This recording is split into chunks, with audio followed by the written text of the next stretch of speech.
Hello, কি অবস্থা সবার? আজ থেকে ইউরো 2024 এর কোয়ার্টার ফাইনালের যে ম্যাচগুলো শুরু হবে। তো আজকে আমি দুইটা এক্সাইটিং ইন্টারেস্টিং ম্যাচ নিয়ে কথা বলবো। প্রথম যে ম্যাচটি আজকে রাত 10টার সময় শুরু হবে, স্পেন ভার্সেস জার্মানি। খুবই হাই ভোল্টেজ একটা ম্যাচ আমরা দেখতে পারবো। এবং পরের দিন রাত 1টায় মুখোমুখি হবে পর্তুগাল এবং ফ্রান্স। এই দুটি ম্যাচ এবারের ইউরোর সব থেকে আকর্ষণীয় ম্যাচ। এবং এই যে চারটি দল আছে, এই চারটি দলের প্রত্যেকটি দলই ইউরোর শিরোপা জয়ের 1 নম্বর কন্টেন্ডার হতে পারে। তো প্রথমে আমি যে ম্যাচটি নিয়ে কথা বলবো সেটি হচ্ছে স্পেন ভার্সেস জার্মানি। স্পেন এবং জার্মানি এই দুটি দলই হচ্ছে শিরোপা নেওয়ার মতো দল, এবং তারা এইবারের যে ইউরোর আসরের গ্রুপ পর্বে দুটি দলে ভালো খেলছে। স্পেন একটু বেশি ভালো খেলছে। স্পেন 3টি ম্যাচ 3টিতেই জিতছে, এবং জার্মানি 3টির ভিতরে একটি ড্র এবং 2টি উইন করছে। তো সেক্ষেত্রে বলা যায় দুইটা দলের ফর্ম একদম ভালো আছে। এবং দুটি দল নিয়ে যদি একটু কথা বলি, সেক্ষেত্রে স্পেন নিয়ে কথা বলতে গেলে স্পেনের দুইটা ইয়াং গান আছে, নিকো উইলিয়ামস এবং লামিন ইয়ামাল। এই দুজন উইঙ্গার আসলে বিপক্ষ দলের যারা ডিফেন্ডার আছে তাদেরকে প্রচুর পরিমাণে ভোগাবে। তো এই দুইটা প্লেয়ার হচ্ছে স্পেনের দুইটা কি প্লেয়ার। আর অপরদিকে যদি আমি জার্মানির কথা বলি, সেক্ষেত্রে তাদের ভুরি ভুরি এক্সপিরিয়েন্স এবং ইউথ যে কোলাপসটা হয়েছে এটা একদম অসাধারণ। যদি আমি মিডলের কথা বলি, মিডে টনি ক্রুজ একদম লিজেন্ড, মেইথ এবং ম্যাজিক্যাল, মানে তার এবারের ইউরোর 95% মানে পাস একুরেসি, এটা আসলে অবিশ্বাস্য। তাছাড়াও এই দলে জামাল মুসিয়ালার মতো একজন ট্যালেন্টেড ইয়ং প্লেয়ার আছে, যারা আসলে যে কোনো মুহূর্তে যে কোনো ম্যাচ ঘুরে দিতে পারে। এখানে আসলে অভিজ্ঞদের লড়াই হবে, এবং যারা ইয়ং ট্যালেন্টেড আছে তাদের ভিতর লড়াই হবে। যদি সংক্ষেপে আসলে এই দুইটা দল নিয়ে কথা বলি, সেক্ষেত্রে আমার কাছে মনে হয় যে স্পেনের অ্যাটাক লাইনটা সবথেকে শক্তিশালী বেশি, এবং জার্মানির ডিফেন্স সহ মিডফিল্ড। তো এখানে যদি একটু কি প্লেয়ারের নাম কথা বলি, যে স্পেনের দুইজন ইয়ং ট্যালেন্টেড উইঙ্গার আছে, সেটা হচ্ছে এক হচ্ছে নিকো উইলিয়ামস এবং দুই হচ্ছে লামিন ইয়ামাল। এই দুইজনই হবে হচ্ছে অ্যাটাকের মূল মন্ত্র, এবং আমার কাছে মনে হয় এই দুইজনকে যদি আটকায় রাখতে পারে সেক্ষেত্রে জার্মানির মানে জেতার সম্ভাবনা অনেক বেশি। তো সেক্ষেত্রে এই দুইজনকে থামানোর জন্য কিমিক এবং ডেভিড, এই দুইজন যে লেফট ব্যাক রাইট ব্যাক আছে, তাদেরকে তাদের সর্বোচ্চটা দিয়ে চেষ্টা করতে হবে। যদি ব্যর্থ হয় তাহলে আমার কাছে মনে হয় এই ম্যাচ স্পেন অনায়াসে জিততে পারবে। তো এই ম্যাচে যদি আমি জার্মানির কথা বলি, জার্মানির মিডটা অনেক শক্তিশালী। টনি ক্রুজের মতো একজন মানে বিশ্বমানের player, legend player, magical player, মানে 95% পাস একুরেসি যার এবার ইউরোর। সাথে গুন্ডোয়ান আছে বার্সেলোনার। তো এক কথা বলতে মিড থেকে বল যে ডেলিভার্ড, এটা একদম চমৎকার লেভেলে করতে পারবে হচ্ছে জার্মানি। এবং তাছাড়া তাদের যে অ্যাটাকিং লাইনেও ভালো প্লেয়ার আছে। কাইল হাভার্টস আছে, কিন্তু একটু দুশ্চিন্তার বিষয় হচ্ছে তার যে গোল মানে করার যে মানে রেশিওটা এটা একটু কম। আর কিন্তু জামাল মুসিলা একদম দুর্দান্ত। শেষ ম্যাচে জামাল মুসিলা একদম ম্যাজিক্যাল পারফরমেন্স দিছে। আসলে এই ম্যাচটায় চোখ থাকবে হচ্ছে স্পেনের দুইজন young left winger, right winger, এবং জার্মানির হচ্ছে জামাল মুসিয়ালা। এই তিনজনের ভিতরে হাড্ডাহাড্ডি একটা লড়াই হবে। তো আমার কাছে যেটা দেখে মনে হয়, আমার কাছে মনে হচ্ছে জার্মানি স্পেনকে হারাই দিতে পারে। আমার যদি প্রেডিকশন জিজ্ঞেস করেন জার্মানি এবং স্পেনের, আমি বলবো জার্মানি এই ম্যাচ উইন করবে। এটা একমাত্র কারণ হচ্ছে এক্সপিরিয়েন্স।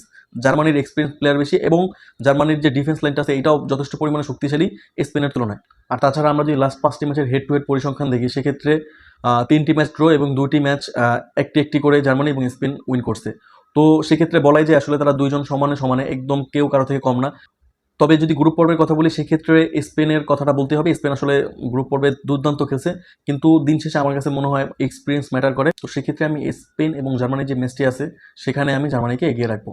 এই ম্যাচটি ট্রাইব্রেকারও যেতে পারে, তবে আমার কাছে মনে হচ্ছে 1-0 গোলে এখানে জার্মানি উইন করতে পারে। সেকেন্ড যে ম্যাচটি আছে এটি আরও দুর্দান্ত একটি ম্যাচ, রোনালদো ভার্সেস এমবাপ্পে। যদি এক কথায় বলি, ফ্রান্স ভার্সেস পর্তুগাল। মানে এইখানে আসলে গুরু শিষ্যের যে লড়াইটা আমরা উপভোগ করব। রোনালদো হচ্ছে এমবাপ্পের আইডল। এমবাপ্পে শুরু থেকেই বলে আসছে যে রোনালদো তার আইডল, এমনকি ছোটোবেলায় এমবাপ্পে তার যে ঘরে সম্পূর্ণ ঘরে রোনালদোর ছবি দিয়ে ভরায় রাখতো। তো এইরকমের একটা ম্যাচ আসলে কে দেখতে না চাইবে। আর এমনকি যদি আমরা বলি যে আসলে ফুটবল ফ্যান হিসেবে রোনালদোর এটা শেষ ইউরো, যেটি সে লাস্ট যে ম্যাচ আছে তারপরেই সে এটা ঘোষণা করছে যে এইটাই তার লাস্ট ইউরো। তো একজন ফুটবল ফ্যান হিসেবে আসলে রোনালদোর শেষটা এইভাবে আমরা দেখতে চাই না। আমরা চাই এবারের ইউরোটা পর্তুগাল জিতুক। তবে এইটা আসলে একদম অসম্ভবের মতোই লাগতেছে, কারণ হচ্ছে এটা আসলে খুব বেশি সম্ভবও হবে কিনা আমি আসলে বলতে পারি না, কারণ পর্তুগালের রিসেন্টলি যে ফর্মটা সেটা আসলে ভালো যাচ্ছে না। না যাচ্ছে ফ্রান্সের। ফ্রান্স তাদের যে গ্রুপ পর্বের ম্যাচগুলো 2টা ড্র 1টা উইন, মানে ফ্রান্সের সাথে আসলেই যায় না। ফ্রান্স যেই লেভেলে ফুটবলটা খেলে, তাদের যেই লেভেলে ট্যালেন্টেড প্লেয়ার আছে, এমবাপ্পে, ডিম্বেলে, সেক্ষেত্রে হার্নান্দেস, মানে আরও কত প্লেয়ারদের নাম বলে শেষ করা যাবে না, কিন্তু আসলে তারা তাদের যে পারফরমেন্সটা বের করে আনতে পারতেছে না। সেক্ষেত্রে পর্তুগালও সেম, তাদের অনেক এক্সপিরিয়েন্স প্লেয়ার আছে, কিন্তু এখানে আমার কাছে মনে হচ্ছে আসলে তাদের একটু বয়স বেশির কারণে আসলে বিভিন্ন ম্যাচে তাদের আসলে ওই পারফরমেন্সটা বের হয় না। যেমন রোনালদো, তার এইজ হচ্ছে 39। তারপর হচ্ছে পেপে আছে, তারও সেম বয়স। যাও ক্যান্সেলো তারও অনেক বয়স আছে। তো ওই বিবেচনা যদি করি, এক্সপিরিয়েন্স তো অবশ্যই আছে, কিন্তু যে স্পিড বা ইউরো আমরা যে গতিশীল ফুটবলটা, সেখানে আমার কাছে মনে হয় ফ্রান্সের কাছে একটু হলেও ধরাশায়ী হতে পারে। তবে আমার কাছে মনে হয় এই ম্যাচটার পুরো যে আলো, এটা কেড়ে নেবে হচ্ছে এমবাপ্পে এবং রোনালদো। মানে গুরু শিষ্যের যে লড়াইটা, এটা আসলে দেখার মতো হবে, কে জিতবে, গুরু না শিষ্য। আপনার কাছে কি মনে হয়? তবে আমি একটু সামান্য পরিসংখ্যান ঘাটাঘাটি করলাম, তো দেখলাম লাস্ট যে 5টা ম্যাচের একটা পরিসংখ্যান দেখলাম, সেখানে 2টা ফ্রান্স উইন করছে, 2টা ড্র হয়েছে এবং একটা পর্তুগাল উইন করছে।